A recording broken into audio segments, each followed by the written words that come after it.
welcome into the CHGO White Sox podcast presented by DraftKings Sportsbook, America's top-rated sportsbook.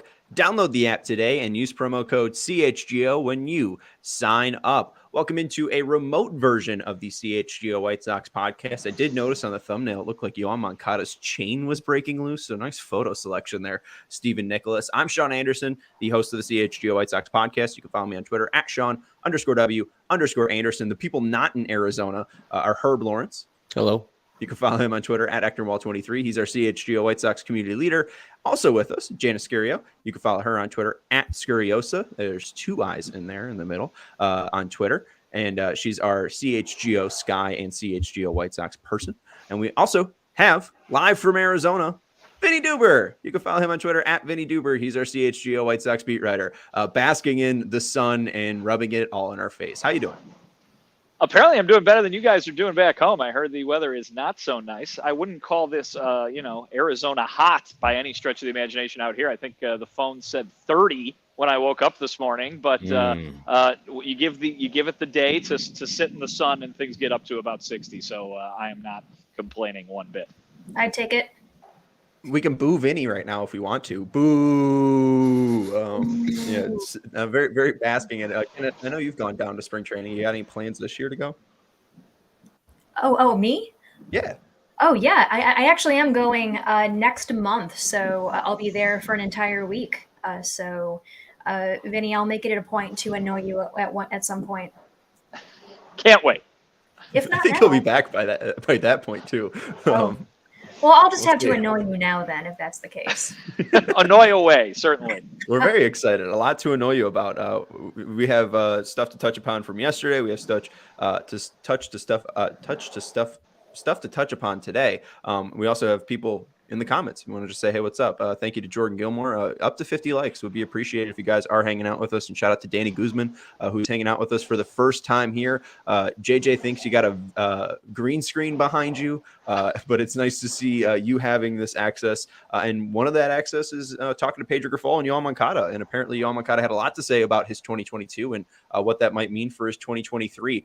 Why don't we start first with that oblique injury? I know he touched upon that. What did Yoan have to say about how that affected 2022 and what that injury did to his season?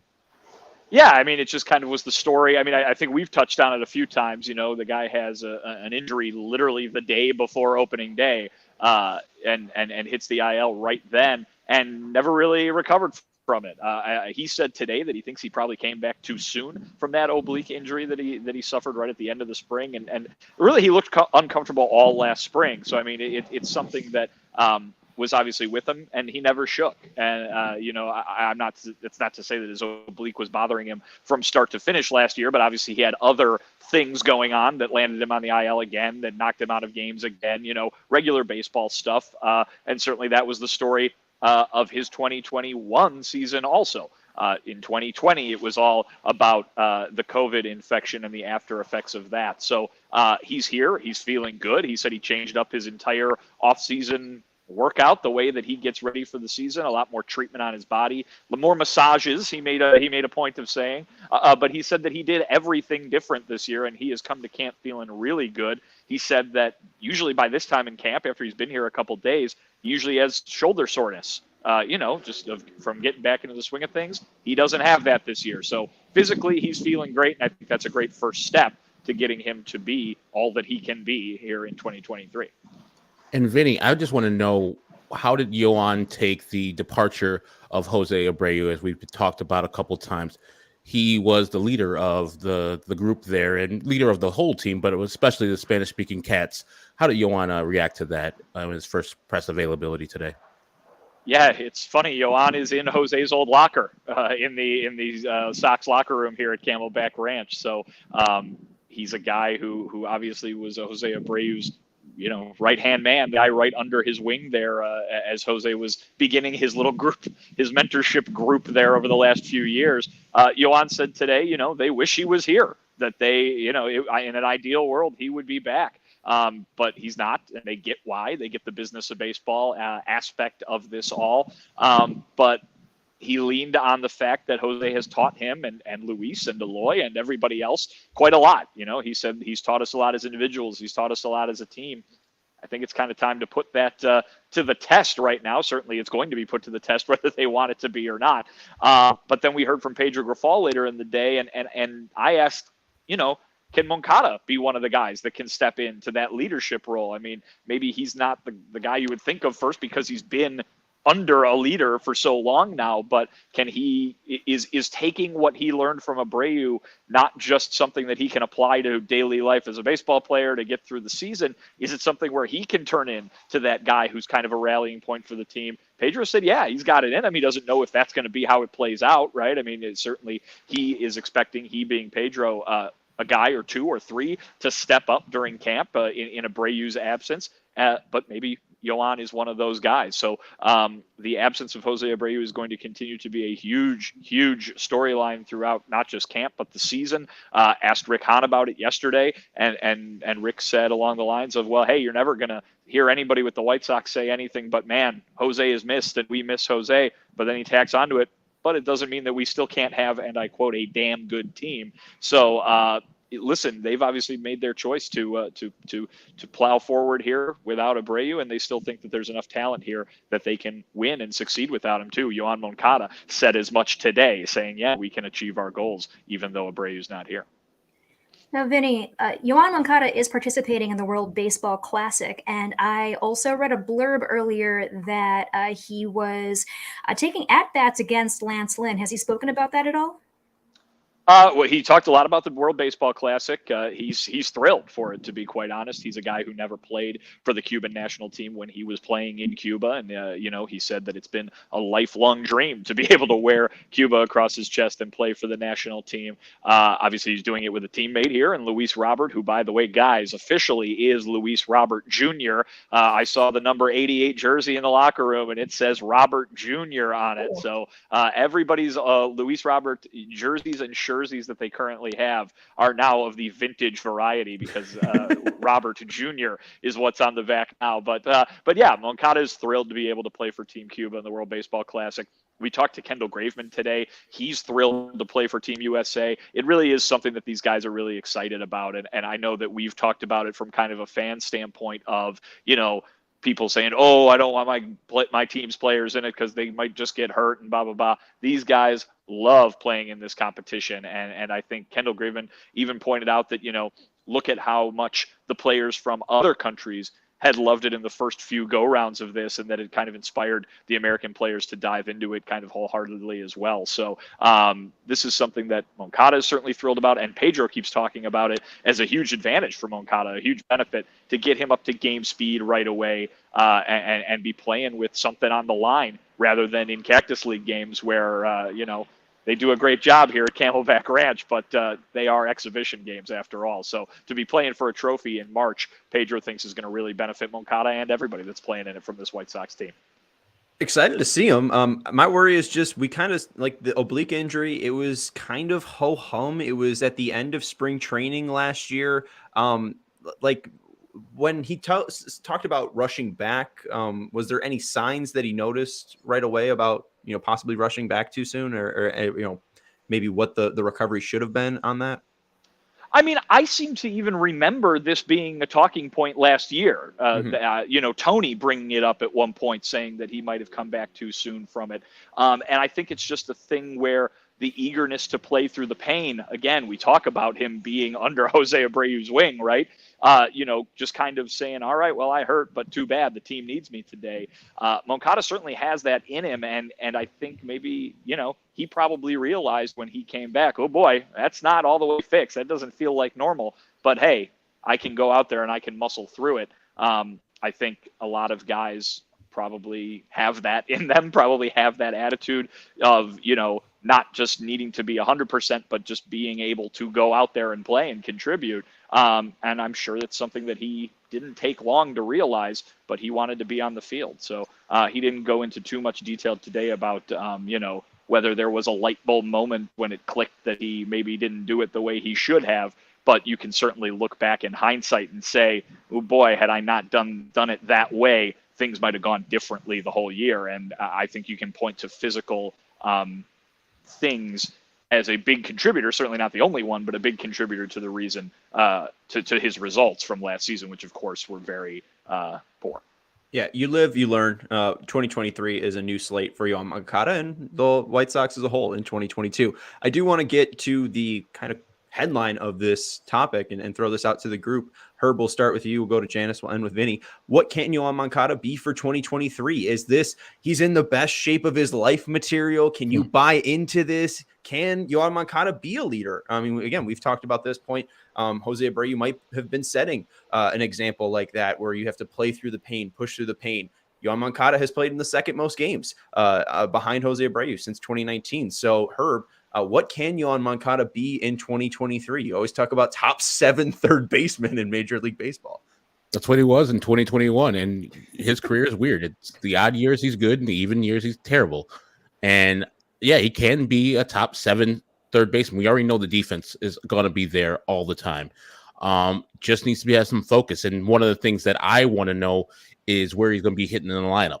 So if Andrew Benintendi likely is going to be hitting second, that's putting Yoan Moncada at earliest 6th or 7th. So no pressure back there also, but also I would seek a player of his caliber would think, man, I'm getting this like this 6th on this team. Man, I'm a much better hitter like that. I hope he takes it as a front and goes out and has his best year. But yeah, he can have an outstanding year. I think he can get back to 2019 levels with full health because we saw the player that he was in that year. And I don't think that has gone away. As Vinny said, if you have an oblique injury and you come back from the oblique injury, it's going to be hard for that to heal all year long. You're just going to be tweaking it and living with it throughout the year. We saw the dearth of power. The average wasn't good. The eye wasn't good. The on base was like 370 the year before. Now it's in the low 300s or so that's not Yoan Moncada, at least not the Yoan Moncada that was top prospect and the guy that first kicked off this whole rebuilding process with the White Sox. So yeah, he can have an awesome year, but am I counting on that? It's going to be hard to put my eggs into the Yoan Moncada having a great year basket. So I'm going to have a tepid response to or reply to his year this year. If he has a good year, I won't be surprised. If he has a bad year, I won't be surprised either. I feel as if that's very safe to say, Herb, because I agree with you. I feel as if one thing I really want to point out is that in 2022, he completely forgot to hit fastballs, given like you probably could apply that same analysis to the rest of the team. But just looking at batting average alone, you're looking at 271 in 2021 and 214 in 2022. Now, if we look at WOBA, it actually gets even worse. 367 WOBA on fastballs in 2021, 297 WOBA on fastballs in 2022.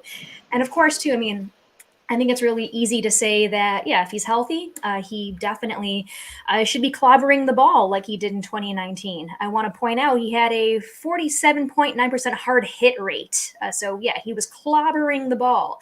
That also accompanies that 472x Wobacon, which was, drum roll, one of the top percentages in the entire league. So, if he even gets to even like close to those numbers, I'll be satisfied. But again, like Herb said, the defense is always going to be there. I feel as if that's pretty much the consistency that he has. He's just very good defensively. But as for that bat, we'll see. If he has an off year, I will not be surprised. If he has a great year, I also won't be surprised. So, sorry, Herb, I just copied and pasted what you said. You brought up Wobacon, which I just read as Wobacon. So I always look at that as like, oh, that's how you say it? No, I'm hungry now. Wobacon. Delicious. That's a delicious Wobacon. One of the highlights of convention season every year, obviously, is ex-Wobacon. But yeah, I think when I talk about Moncada, I think I'm going to mention some more of the stuff Pedro Grifol had to say today. And I asked him point blank, I go, does Moncada have the ability to get back to the kind of player he was a few years ago, citing 2019 as a year where he was looking as a guy with MVP type potential? And Pedro goes, oh gosh, yes. He pointed out that Moncada is kind of hitting his peak in terms of, when guys kind of mature into that peak part of their career. And I think everybody recognizes the talent. Pedro said he's been impressed with Moncada ever since he was hired, that Moncada has answered or has responded to every phone call, has answered every text that Pedro has sent him. He's asked questions. He's been willing to do absolutely anything. You remember on the day Pedro was introduced as the White Sox manager, the only player he brought up was Yoan Moncada, getting him back to being that guy that could walk. Pedro was asked today, how's that going? How does it go? And kind of convince Moncada to be that guy that can use those on-base skills to walk a whole bunch. And Pedro said he's open to absolutely anything, and it's going in the right direction. So I think Moncada has, at least by all accounts, shown up with the right attitude this year to not only get his numbers back on track and his production back on track, but getting back to being a key part of this White Sox lineup. Herb, you mentioned a guy who bats maybe down in the middle or the middle third or the bottom third of the lineup now with the way that the other players are kind of falling into place. You know who we haven't talked about when we keep saying, how are they going to make up this production that they lost from Abreu? We haven't really talked about Moncada a lot. We've obviously talked about Eloy. We've talked about Robert. We've talked about Vaughn. Moncada hasn't been a guy that we've brought up a lot. And if he can get back to being a guy who walks a lot, if he can get back to being a guy who can hit for power, and then he shows all the other offensive things that he can do, that's another thing that Pedro brought up today, saying he can basically do anything or so many different things on a baseball field. Maybe he's the guy that helps out in that effort to, you can't replace Jose Abreu, but those numbers got to come from somewhere. Maybe he's a guy that plays an unexpected role. And Vinny, I just wanted to know, how do the White Sox or yourselves as media members get the availability of the players? Do the White Sox say, okay, here's Joe Kelly, here's Yoan Moncada, here's Pedro Grifol, or do you guys request certain players and they give you the players that you asked for? Little bit of everything, Herb. Okay. They try to organize some group sessions every day and make sure that we're hearing from the big guys and the guys who are newsworthy, especially in this early portion of camp. They check in with those guys and set up group sessions. But yeah, of course, we can talk to guys. We have clubhouse access like we do at home before games. So yeah, we can talk to guys in a variety of ways. I think that's a topic we'll touch on a little bit later as well. I do want to ask a little bit before we hit the ad break, because we have some Joe Kelly sound, which will lead into maybe a certain someone talking yesterday, which I think Herb was leading you towards. Not really. I was just wondering, because I was thinking the White Sox must have a lot of faith in Yoan Moncada if they were the ones who brought him out there. He's the front-facing offensive player that they brought up there today. It's based on the availability and the willingness of the guys too. When they get here to camp, they've obviously got some stuff that they have to get done and get settled into that maybe they don't have to a week from now. And then it's also based on their daily schedules on a regular basis. They basically just walk up to them and say, "Hey, you willing to talk today? No, I'd rather do it this day."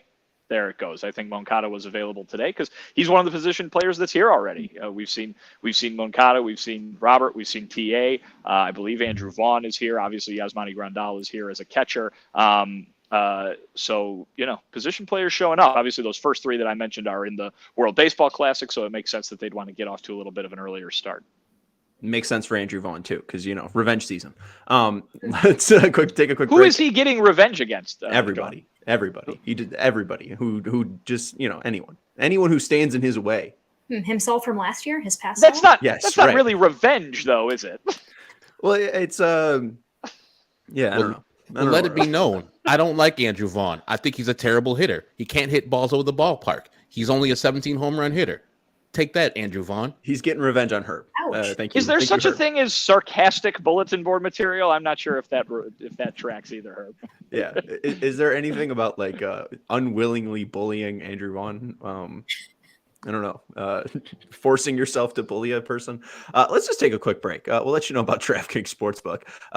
Right now, DraftKings Sportsbook for new and existing customers are offering the NBA No Sweat Same Game Parlay. The Bulls and Bucks are taking place tonight. The Bulls in a bit of a rut here. They've lost 5 straight. I wouldn't take them. Cody and I on CHGO Bet built a crazy 7-leg parlay. And hey, if you bet $10 on it, you get a $10 bonus bet back if that bet misses out, which it probably will, being 7 legs long. But if you build a same game parlay that's 3 legs or longer on DraftKings Sportsbook, and I think minimum odds of -200, you can place $10 down. And if you don't get that bet to hit, you get a bonus bet back. So it is an extremely fun way to enjoy a Bulls game while not having to worry about the bet, and hopefully you win some money. So download the app now and sign up with code CHGO. New customers can bet $5 and get $200 in bonus bets instantly, only at DraftKings Sportsbook, an official sports betting partner of the NBA, with code CHGO. Minimum age and eligibility restrictions apply. See show notes for details. Also have to let you know about pins and aces. Right now is not a great time for us to be golfing, but Vinny, hey,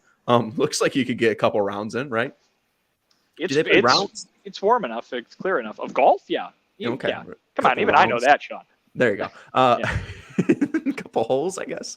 Pins and Aces is the official golf apparel partner of CHGO. We love our Pins and Aces gear. Our guy Steven, who's producing the show, gets tons of compliments on and off the course when he is hitting the links on for his Pins and Aces gear. They're a family-owned golf and apparel business, and they make amazing polos, hats, golf bags, and even our favorite beer sleeve. As we figured out, a case of Goose Island is 15 beers. You buy 2 beer sleeves. They hold up to 7 beers. You could put 7 in one, 7 in the other, and hold a Goose Island in your hand. So that way you're keeping your drinks in your golf bag and you're keeping the drinks cold the entire round. So check out pinsandaces.com and use code CHGO to receive 15% off your first order and get free shipping. That's pinsandaces.com. All right, Vinny. Pedro Grifol. How has he been in his first 2 days? I know it's been a rocky first 2 days. I know you hit the ground running yesterday, but just overall, has he been open? Has he been sharing? Is it kind of, playing cards close to the chest with the new manager? How has Pedro been with the media so far in his first 2 days as manager at spring training? Good. I think you can only review it in a positive way. Certainly, he's,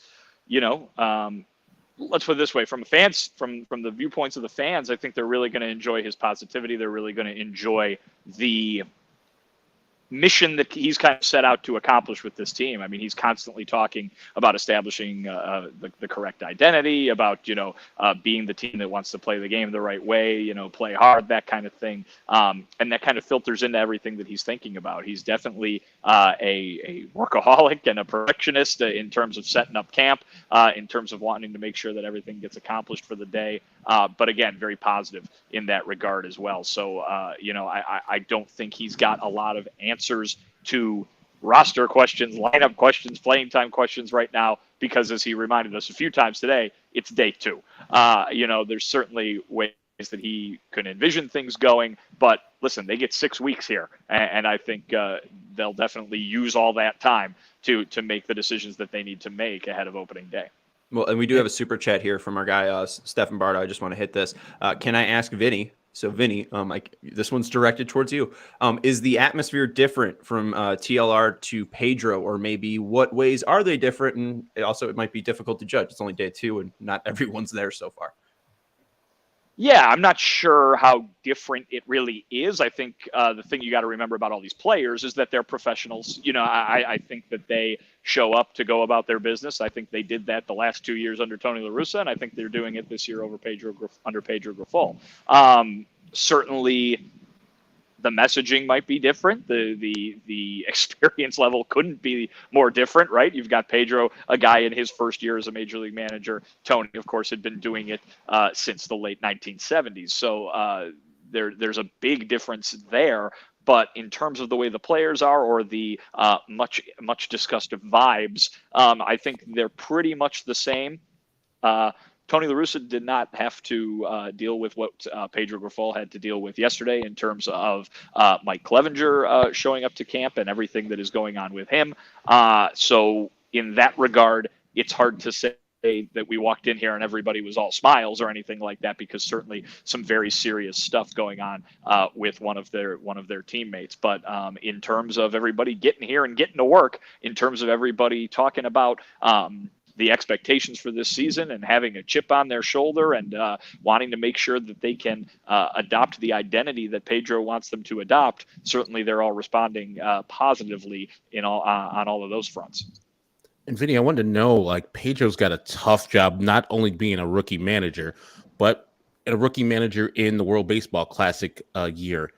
2 of his possible closers this year in the competition are going to be gone to the World Baseball Classic. Do you speak about the difficulty there, and then how he will be making this decision finally before the season starts, or if there's going to be a closer by committee type of thing?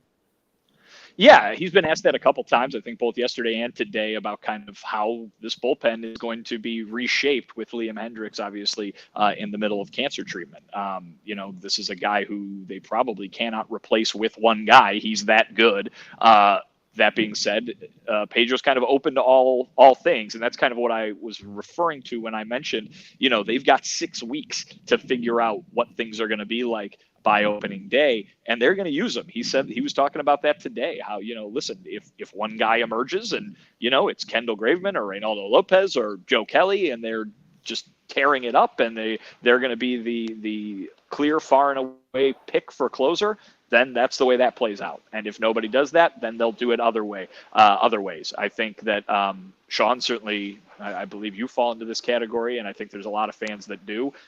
Pedro talked about just playing matchups and using guys in the situation where they work out best. If the 3, 4, 5 in the lineup come up in the 7th or 8th inning, maybe that's the time you deploy your top reliever as opposed to saving him specifically for the 9th inning. Now, there's the other side of that coin too. Not that Pedro talked about it, but that some guys are dominant in the 9th inning. I certainly think we've seen that from Liam Hendriks. But maybe of the guys who would be remaining in this bullpen without Liam, there is not one of those guys. And so maybe they do get deployed in a variety of ways, at least when the season begins. But certainly we're going to find out more about that. I don't think Pedro has the answer to that question right now to make a long-winded explanation of it. I think it's going to be him finding out along with us over the course of the next month and a half what the best way to go is. Now, Vinny, I know you haven't known Pedro for very long, but I do want to know that when he was hired, he definitely marketed himself as being more of a new school type of manager, where he was more analytically minded, definitely put a lot of emphasis on rest and recovery, which I thought was personally fascinating as an athlete myself. So I just wanted to know, in your early impressions of Pedro Grifol, have you seen that to be the truth so far? It certainly, he's got a lot going on in that head at any given time, right? And that's not to say that anybody that came before him did not, but he is very much on top of everything. And I think, he talked in his opening press conference about data and ways to deliver that to the players, which I'm sure appealed to a certain subset of the fan base. But I think you could definitely categorize him as a mix, not necessarily of new and old school, but just of taking everything into account. I think he definitely looks at those numbers and certainly prepares incredibly detailed and specific plans for every day here at spring training. I believe he ran spring training, under teams that used to employ him as well. So this is not his first rodeo in terms of running spring training, but it is as him being the big league manager. But also too, he keeps talking about, those kind of intangible things that you expect from more of a quote unquote old school baseball mind. So I think it really is a good mix. And that's good because not every player responds to one or the other of those strategies. So to be able to relate to a bunch of different guys in a bunch of different ways, that's the job. That's the job more than picking who to call out of the bullpen or setting a 9-man batting order. The job is relating to these guys and getting them to do that. And the more different variety of ways in which you can do that, the more successful you're going to be. And I think that's how I would describe Pedro Grifol here in the early going. Before we move on to who else Vinny talked to today and Joe Kelly, we got some video and audio from Joe Kelly. It kind of suck if we just had the video. Good thing we have the audio to go with it. With Pedro, though, you talked to about I think you described him as a guy with a mission or a plan and a lot of stuff in his head. I did like the insight from the White Sox YouTube channel of they were at the restaurant down in Miami, a family restaurant, a friend's family restaurant. And his father said, there's 100 senators and only 30 major league managers. And it just seems like this is something that, he's always thought about. It seems like something that he's always been striving for. And he said early too, like it's less about, baseball and it's more about building relationships. Him and Eloy always saying, I love you and stuff like, it is interesting to see the relationships start. Vibe check, Herb and Janice. I know it's only been 2 days so far, but thumbs up, thumbs down. too early to tell on Pedro, on Pete here. Oh, on Petey. I'm huge thumbs up on Pedro Grifol. I've been that way since I got word from people who know baseball and know him, giving me the inside dope. So yeah, I've been big time thumbs up on him. His introductory press conference was awesome, and ever since I've seen him on different podcasts, nothing but the best for Pedro Grifol. I think he is probably the right guy for this team to lead him forward. I have no qualms with Pedro Grifol. I'm thumbs up all the way on him. As a data person, as an analytics person, as someone who just eats all that stuff up, as soon as I heard that he was that type of manager, I was absolutely all for it. So from what I've heard from him so far, I feel as if he passes the vibe check. I was not too impressed with his comments regarding a certain player, though, which I'm sure all of you have discussed in a great detail. I know I have last night, especially in the spaces that Josh Nelson put on yesterday. But to summarize briefly, I felt as if it was a little, how do I put this nicely?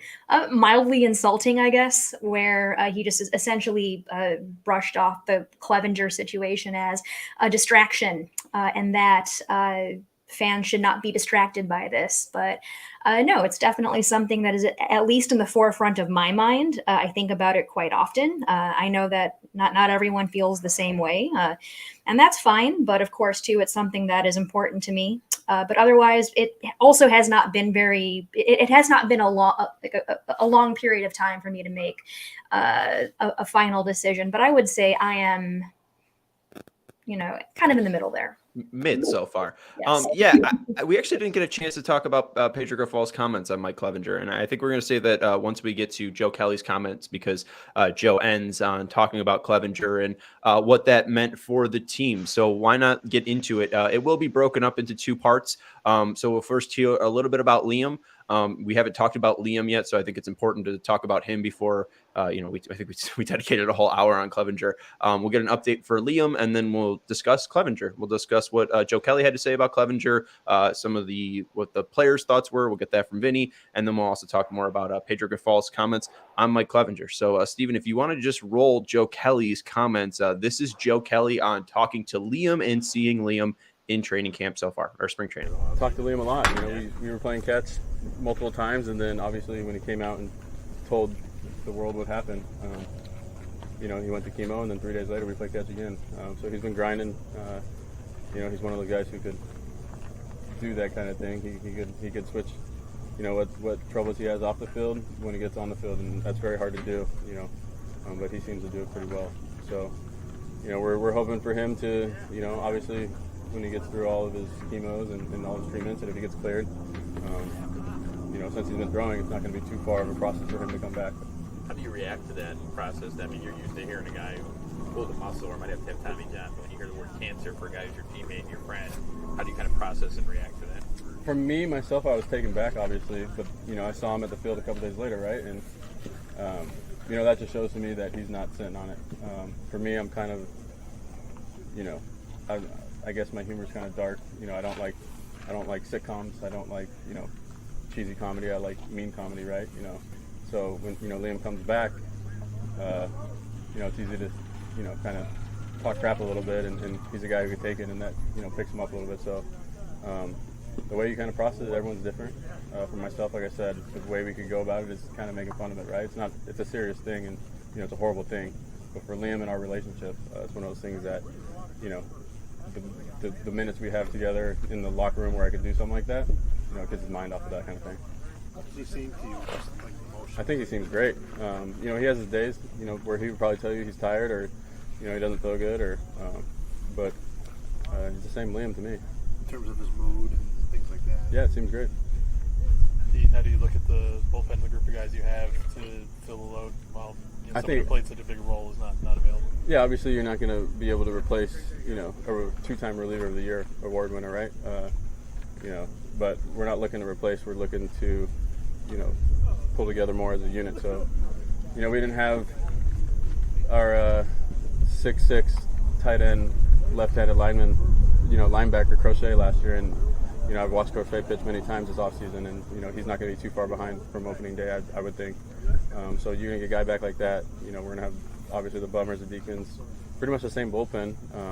We're losing Liam for a little bit, but we're also adding another piece that we didn't have last year. So, if everyone stays healthy and just does an average of what they can do, we're going to have easily a top 3 pen in the league for sure. Is it important to have somebody step into that 9th inning role, or is it a positive that to have the versatility where everybody could chip in? Obviously, you'd want versatility, but luckily for us, we have an all-star closer who, named Kendall Graveman, who's done it before. And we have guys who pitch in big spots. I've pitched in numerous postseason games at near end of the game.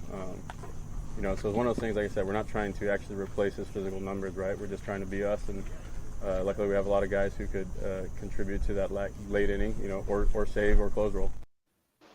So there you go, Herb, a little bit more about maybe what the vibe is going into spring training about the closer situation. Vinny, I do just want to follow up. I mean, have you seen Liam Hendriks? I know that, him and Joe Kelly have been playing catch. Have you yourself or any beat reporters seen Liam?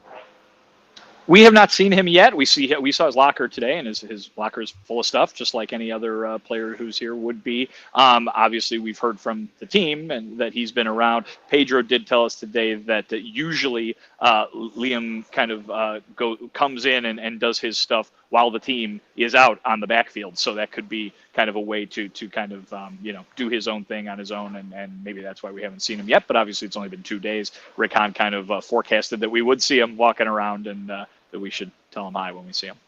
Yeah, it'd be good to see him, and definitely a sight for sore eyes at this point. It'd be great to see Liam. Yeah, guys, anything you want to take from the bullpen stuff that Joe Kelly brought up?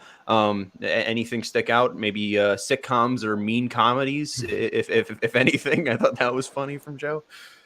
I take it he probably is not a fan of I Think You Should Leave, although that kind of borderlines into mean, I think. Yeah, maybe Abbott. Like Abbott's too sweet for him. Oh, absolutely. 1,000% way too pure for him. Probably hates Ted Lasso. That's a bad thing. Oh, yes. Yes. I'm not a Ted Lasso person either, so I don't. Come on, Janice. Wow. Yeah. I didn't know that those kind of people existed. I don't love it. I didn't. It syrupy? What's didn't up, grasp Janice? me. I just couldn't get into it. I'm definitely more of an abstract, more I don't know, goofy experimental comedy person. So yeah, just the ghost tour skit from I Think You Should Leave is probably my sense of humor. Okay. But what I took from it too is like the confidence. I mean, Joe Kelly, while the numbers, the ERA, the traditional numbers looked bad, and you saw in certain spots that Joe Kelly wasn't great, the other numbers, the peripherals looked awesome. He, as you have brought up numerous times, Sean, that his curveball is one of the most devastating pitches in the league. His FIP, I think, was like 2 or 3 runs less than what his ERA was displaying. So have confidence that this guy can bounce back, and I'll put those in quotes, to have a year that he's typically going to have. And like I said, 2022 for every White Sox, you can pretty much throw away, including Joe Kelly. I think his knuckle curve in the show is like my favorite pitch to use. Like it's just, He's I don't filthy. know. Yeah. Oh, absolutely. Absolutely. And It's I feel 91. like, Oh, in the game, it's filthy. in It's the just game, it's absolutely ridiculous. Filthy in real life. like it starts at the top of the strike zone and it falls off the table. It's so great. You cannot hit that ball. I've had friends get mad at me for bringing Joe Kelly into the game just for that. So. Cheat code Joe Kelly. Hopefully he can bring that into real life and get that dub. But yes, 6.08 ERA. FIP was 3.06, and that was the lowest FIP of his career. Didn't show it on the field, but again, that's a made up stat with made up games and made up results, right? Anyways, we're gonna take a quick break, and then we're gonna get to the other part of what Joe Kelly said, and talk about what Mike Clevinger and the vibe around the team is, if we keep using that word, around the clubhouse. Let's let you know about DraftKings pick of the week, though. I'm going to ride with Cody. I like Maryland +1 tonight, going up against Purdue. It's just a Big Ten team at home, and they're getting a point. So I would ride with that. Cody does a great job with his research, so I'm just going to have to trust the process and go with Cody. Maryland +1 at home against Purdue, even though they're the #1 team in the nation. They did just lose to the Northwestern Wildcats, so I think Maryland might be able to get them here. Download the DraftKings Sportsbook app today. Use code CHGO when you sign up, and new customers, when you bet $5, you get $200 in bonus bets instantly. See show notes for details. And if you have a gambling problem, call 1-800-GAMBLER. Also, have to let you know about Chi-Town Cornhole. Chi-Town Cornhole has made some fantastic boxes. I don't know if Vinny's going to go see the ones in PH and X, but then he could see 2 sets of Chi-Town Cornhole boxes that he hasn't seen in his life. They make custom cornhole boxes for you and custom bags. The #1 cornhole provider for Chicagoland and Illinois since 2007. Their signature box style can be designed, digitally printed, covered in vinyl, and painted. And their cornhole boards come with built-in drink holders recessed in on the back, LED lights that light up the hole, and exterior handles for easy carrying and handcrafted scorekeepers. Veteran owned and operated, and they can ship anywhere and offer local pickups. They specialize in corporate designs for your company's next marketing or social event, wedding gifts, and for gifts for all occasions, especially for tailgaters and backyard barbecuers. So go check out their website, ChiTownCornhole.com, and make sure to follow them on Instagram at Chi-Town Custom Cornhole Boards. And they do make fantastic bags as well. We have custom CHGO ones, black and white ones with our logo on them. They are fantastic. People love playing at our tailgate. So definitely check out Chi-Town Custom Cornhole Boards so you can be all set up for the summer when it comes around, even though I know you're looking outside and it's snowy and wet. Let's get to Joe Kelly's other comments about Mike Clevinger. This is a one question, and then they wrapped it up. I did leave a little bit of levity in the back because this topic does need it. So let's just go to the clip. Here is Joe Kelly talking about Mike Clevinger. Clevinger talked to you guys yesterday. How was that received, and how did you kind of receive that personally in terms of what he had to say? It takes a lot of balls to do something like that, right? I don't know anything. I don't know anything about the allegations. I don't really keep up with all that. So I know for him, it's probably, weighing on his mind, every single second or minute. But something that I went through the same thing when, obviously I was a teammate of Trevor Bauer, and you kind of just got to let things like this play out, and ultimately, let whoever makes those decisions determine those outcomes. And like I said, I don't really go and try to talk to guys who have been through that. I will go and be like, hey man, you all right? Like, what's going on? So I just let the time, take its course and, see the outcome. But like I said, for him standing up in front of a group of, I don't know how many of us are here, let's just say 40, as a first time meeting someone, showed me a lot there. Anything else for Dylan? Or can we get Dylan? My name's Joe. I didn't love the answers, but I did like him getting called Dylan and being just misnamed. So he's been here for a full year, and we still don't know Joe Kelly's name. What do we make of this? Vinny, what was yesterday like for you? It seemed like a whirlwind. You immediately landed, and you really weren't sure what to expect from Mike Clevinger. When we talked to you, you had your 10 questions. I thought you did a fantastic job covering the story and the whole whirlwind on All CHGO. It's a very in-depth piece, so make sure you are checking it out at allchgo.com. A lot of comments, a lot of written out quotes, so you can read it for yourself. We also do have the full video posted on our CHGO Sports YouTube channel, so if you do want to watch Clevinger himself speak about it, you can go watch that there. But Vinny, what do you make of yesterday, and what do you make of the tone around Mike Clevinger in camp and him speaking yesterday?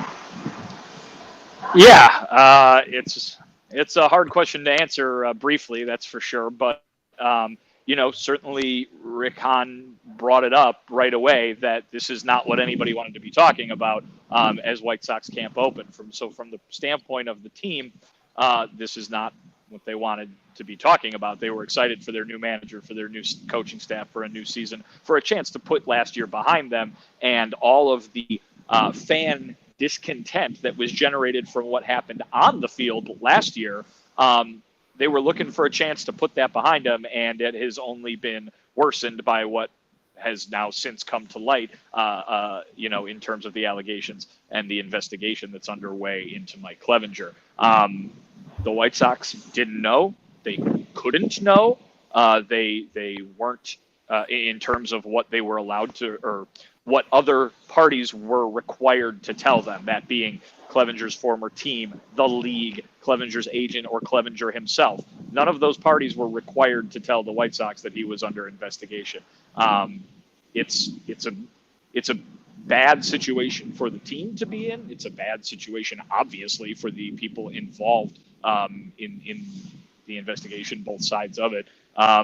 when it comes to the reaction of his teammates, which is what we heard today, probably not answers that a lot of people were hoping to hear. In terms of being impressed that he stood up there, commending him for speaking to the team about this issue rather than just letting it go. Mike Clevinger talked to us yesterday, and he started off, with a big adamant denial of everything that's been alleged. And a few minutes in was like, all right, well, I can't talk about that now. The investigation's going on. Can we talk about baseball? And of course, nobody asked him about baseball. So it was an odd media session to be a part of. Certainly, it's not one that any sports reporter ever wants to be a part of because you don't want that sort of thing to happen at all. But you get into this line of work because you're not necessarily looking to cover the heavy hitting news kind of things that so many other journalists are so great at doing. So it's certainly foreign territory for us as well. But listen, I'm sure you guys shared your opinions yesterday. Janice, you said you shared your opinions in other forums as well. It's not my job to do that in this situation, but certainly a day that is as far from positive as you could possibly be. And I think the main thing that seemed to bother everybody was that there is no resolution. He showed up to camp here and nothing had been done because nothing could be done because the investigation's not over yet. Rick Hahn made a point several times to say that it's the league, it's the commissioner's job to punish him. And you see everybody on Twitter saying, just cut him, just get rid of him. They can't do that. It is the league's job to punish him, to tell him that he has to stay home. The White Sox can't do that because of the way that the agreement is structured and the way the agreement is laid out.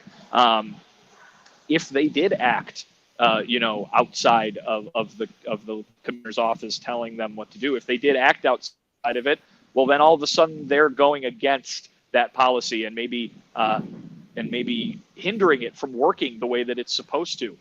They're also going against the agreement by the league and the players union. The players union would not be happy, you would have to imagine, if someone was punished for something they were alleged to have done, and then an investigation found out that they were, in fact, exonerated from that sort of thing. And all of a sudden, here's been a huge loss of income and future earnings as well, and reputation and all of that. It's stuff that you have to take into account when you're making a nuanced evaluation of what's going on. I completely understand that nuance is hard to come by when you're talking about something that has the emotional things that go along with it that something like this does. Because listen, I'm trying to stay here and be as straightforward and imbalanced as possible. When you read the things that Mike Clevinger is being alleged to have done, you can't help but have an emotional reaction to those descriptions. Absolutely. I just have this question. I know you were on the plane, you were in travel. Did the White Sox press pool request Mike Clevinger, or did the White Sox press kind of say, hey, Mike Clevinger will be available? We were told that Mike Clevinger would be talking to us yesterday. Okay. I just found that whole thing. And he did not have to. Okay. It seems to me by what he said and by what occurred that this was of his volition. And that's, I found it all odd. I don't know if I would describe him speaking in front of everybody as having balls as Joe Kelly would.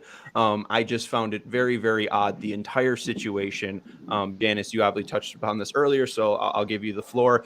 You mentioned Pedro Grifol's comments, and I do just want to bring those up. I don't think it's going to be a distraction. Manager Grifol said of Clevinger, he spoke to the club, and we'll leave that in the clubhouse. We have some veteran players here, and I think they'll do a good job handling any distraction that could come our way. What do you make of the Clevinger situation of the past 2 days? And if you want to touch upon the distraction comment, go ahead. Absolutely. Sean, I think what you said about it being odd that Clevinger did speak on his own volition, I agree. And I feel as if a lot of the responses that we've heard from his teammates have been curated. And the fact that, Joe Kelly said that, it definitely says a couple of things that he very well just could have given a more direct non-answer than the long, drawn-out non-answer he gave in those comments. He could have just been like, I honestly don't know about it. I feel as if it's not my place to comment. Left it at that. All right, fine. But of course, too, I don't know, immediately saying that he had balls, though, it's just like,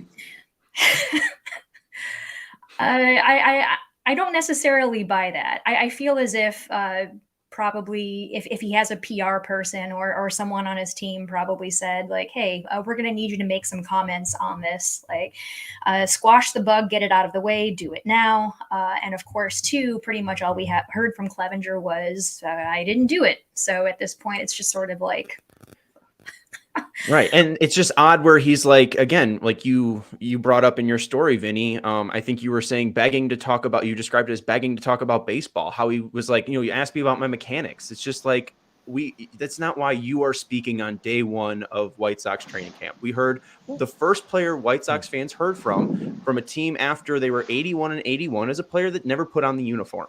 And I just found it odd that he's speaking in a White Sox hoodie. And, I guess he's a part of camp. He's participating with camp. So whatever, he's got the hoodie. But I just found it completely odd that, 5 minutes into the 7-minute media session, he's like surprised he's not getting baseball questions. Well, also, too, the Joe Kelly comments, definitely, like I mentioned before, I felt as if that was very curated, as if he was supposed to be posed as this character witness, which, again, another non-answer. From what he said, it's like, I really don't know too much about it. I don't get involved with that, but he has balls. Kendall Graveman, I think, said he stays off social media, so just taking away any, actual tie to the situation. Oh, yes. I do remember that as well. So again, a lot of these, like, quote-unquote character witnesses are claiming this, like, plausible deniability. I don't know about it, but I'm just going to see how things turn out. I'm sure there are plenty of White Sox players and coaches too and staff who are absolutely angered about the entire situation, but we're definitely not going to hear from them, just mainly because the team has a reputation to uphold. Essentially, this is a fire that needs to be put out. So, of course, we're going to hear generally pro Clevinger arguments until further notice. So I don't know if cowardice is really the right word to describe the whole situation, or maybe it is. No one really wants to say anything. No one really wants to speak up. And I will definitely just, acknowledge that maybe they can't. But otherwise, that's just my perception at this point. Well, and I do want to say one thing as well. I didn't bring this up yesterday, and I just kind of want to readdress it because I felt like remiss not bringing it up. I think the first comment Mike Clevinger talked about was, well, I'm here. And I thought that was really striking, just being like, we talked about the idea of him not showing up to camp or him not being there, maybe on a side field. And I think he was even asked in his comments or the press conference, and he said, that was never discussed. That was never discussed of me not being here. I just found it kind of striking that when Pedro Grifol is saying, well, he's a part of the organization right now, and then Mike Clevinger being like, hey, I'm here, it just kind of shows like, again, it's an open investigation, but it does also seem like, I don't know, Mike Clevinger's here. So it just felt very, you're not doing anything, and it seems like he feels like he's exonerated just by the fact of being at spring training, which I feel like is a mistake. And that's the problem, Sean, right there with the whole thing MLB has done right here, where they're putting people like Joe Kelly and Kendall Graveman in a tough spot. They're not classically trained people who are speaking every day and understand trauma and all these things like that. They're baseball players. They might have to pitch with Mike Clevinger later, saying something negative and such. And, I'm an opinion guy, so I can say something negative about Mike Clevinger. I will never see him. So, I don't know if there's going to be a player out there who's willing to say, you know what, I don't like it. I don't like this man on my team. Right. This guy's get off my team immediately. If that person does, I'll be sure to tout him. But I don't know what Joe Kelly was supposed to say otherwise. And this is what MLB has put the White Sox in this position. And Mike Clevinger and his alleged actions have put the White Sox in this position where we're talking, again, the second day, about him, not about the future. I mean, we did early in the show, but we're still focusing on him. And this is the whole thing with the White Sox. We're talking about new beginnings, fresh start, hope springs eternal. No, we're dragged down by a guy who's never pitched for the White Sox yet. And these guys are put in those positions. It's an unenviable position that Joe Kelly and Kendall Graveman and all the rest are being put into. But, I didn't like their answers either, but I would also put myself in that situation if I had a teammate like that. And if I was playing baseball, what would I say in a public forum? I don't know. It's just a terrible situation overall. It just sucks. And if MLB is definitely to blame, maybe the White Sox are to blame to an extent. But yeah, it just sucks that's all there is to it. Again, also, too, you have the ability to say no comment. You don't have to say it has balls or, hey, I played with him in spring training or single A or whatever Kendall Graveman said. You can say, I have no comment. Because, again, it's not your choice that he was here. You weren't Rick Hahn signing that contract. You didn't bring him into the organization. You could just say you have no comment. But, again, I think even choosing to speak is a choice as well. Any final thoughts on Clevinger before we wrap up? I know Vinny's got some bullet points he wants to hit. I'll just say this. You guys heard today from the guys who spoke to us, and in a way, not in a way, they just did, complimented part of Clevinger's actions yesterday and his speech in front of the team. Certainly not endorsing everything that goes along with him, but that wasn't the only interactions that he had with people today. And, certainly you talk about the White Sox being maybe forced into this position, but Mike Clevinger threw a bullpen session today and was getting coached up by the coaching staff. Players came into the locker room today and saw him for the first time, and maybe they knew him from playing in a past, for being a teammate of his in the past, and walked up to him and shook his hand and gave him a hug. I mean, this is, it's just that it's, as you keep saying, it's an odd situation. And I think we look at it from the outside, people that don't have to share a locker room with him, certainly. And we make our judgments and we have our reactions. But I think there are other guys who are obviously acting differently. I don't think anything that Kendall or Joe said today about waiting for the end of the investigation to make any final judgments was wrong.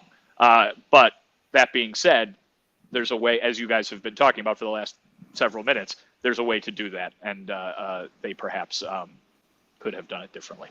All right. I know you got some bullet points here, and I think Mailman Jack makes a fantastic point in the comments saying, I hope Vinny doesn't get massively sunburnt. Yeah, I need Vinny to get ridiculously sunburnt. You do look a little bit red here, Vin, so I do want to get you out here. I'm cooking right now because here's the thing. I set up the camera. I set up the camera in the shade, and I was you couldn't see me at all. So I had to stand in the sun, and I'm feeling it. I put sunscreen on this morning. You won't be able to see me if I do this. My face is gone. It's okay. So, we see your sunglasses. That's all right. The show's almost over. Yeah, you can. They're right. You got to wear sunscreen. Sunscreen's important for everyone. I put it on. All right, good. I bought SPF 100, Janice. 100. 100. Wow. Well, you should be all gravy then. Well, we'll find out. You won't be red, at least. We'll find out. You gave me 4 stuff. I guess one of these is Hendriks. Did we touch upon Hendriks enough, or is there anything else you want to add for Liam? I just wanted to say that they reiterated the fact that they will be updating his status closer to opening day. So he has been here. I think that was news yesterday that he's been here and working out and doing some things that they're allowing him to do in the obviously very difficult and very unique physical circumstances that he's dealing with. But his status will be updated closer to opening day, which of course is what they said when this news broke. I don't know if this is just something that popped in my head, and it might not be something that Rick wants to ask right now, and it doesn't even have to be in an act, but is there a certain designation that they could put him on? I know there's a 60-day IL, but is there something certain for this type of illness? I don't know if that's something you could ask Rick. Well, certainly that doesn't have to be determined. As you know, people don't have to go on the IL until the season actually starts. Right. So I think that's kind of the idea of waiting is let's see if they can have an absolute idea or a much clearer picture of how much time he would actually need. And then they can make a determination on what sort of roster placement he would be requiring. Absolutely. Joe Kelly brought up Garrett Crochet. What news we got on Crochet? What's the timeline for him? Garrett Crochet, Rick Hahn said he would be back in approximately mid-May. They don't know the exactness of that forecast until Garrett goes on a rehab assignment, and that will happen in April once the minor league season begins. But they are targeting mid-May for Garrett Crochet to return to the White Sox bullpen. One of our WBCers, we got Eloy Jimenez. What you got on Eloy? So, of course, the talking point from the offseason, oh, my God, Eloy Jimenez, that they might put him back in the outfield.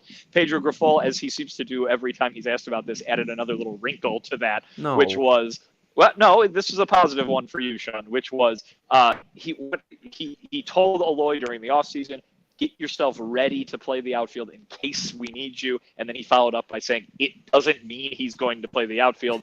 What he just wanted to make sure of was that Eloy did not show up to camp knowing he was going to be a DH, and that's it. He wants him to remain athletic and to be able to do those things should he be needed in a pinch.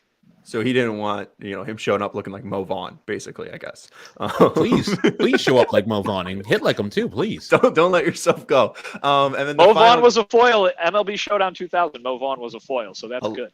An MVP in his own right.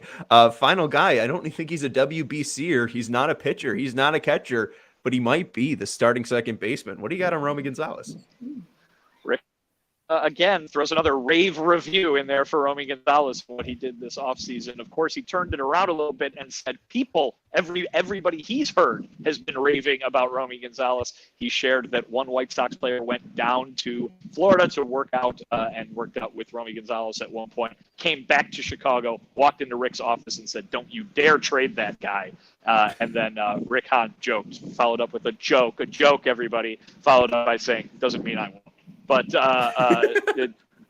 it was yet another indication that the White Sox are high on Romy Gonzalez. The untouchable Romy Gonzalez. We now have a new nickname for him. Anything else you guys want to pester a sunburnt Vinnie Duber with, or should we get out of here and enjoy our weekend? I always want to know, Vinny, what'd you eat? What's on the menu for tonight? What'd you eat already on your first day in Arizona? Went out to a very fun, very good restaurant yesterday in Phoenix. Goes by the name of Chelsea's Kitchen. I've been there about 3 times now, I think, 3 or 4 times now. It's a great spot. So hit that up last night. Had some swordfish tacos. So that was very delicious yesterday evening. So we'll see what tonight holds. As I mentioned before I left, that quick service enchilada place, Gadzooks, right down the street from where me and Ryan Herrera are staying. So I might have to pop over there this evening for dinner. There you go. I'll put that on my list for next month. Thanks, Vinny. A couple cervezas as well. Tell Ryan Herrera we say hi, and there we go. We'll chat with you on Sunday for more updates from spring training. Thank you very much, Vinnie Duber. Again, you could check out his latest piece on all CHGO about Mike Clevinger, including all of the quotes from Mike Clevinger's talk with the press on Wednesday. Again, you can follow him on Twitter at Vinnie Duber. He'll have updates all throughout the weekend from spring training. That's Herb Lawrence. You can follow him on Twitter at Ecknerwall23. He's our CHGO White Sox community leader and our good friend and special guest today, Janice Scario, who will be with us next week as well. You'll be here Monday, Tuesday, and Wednesday, right? Heck yeah, I will. There you go. So you can follow her at Scariosa, and she'll be back with us in studio on Monday, Tuesday, and Wednesday. So we'll talk to you all on Sunday. Have a great weekend, and au revoir.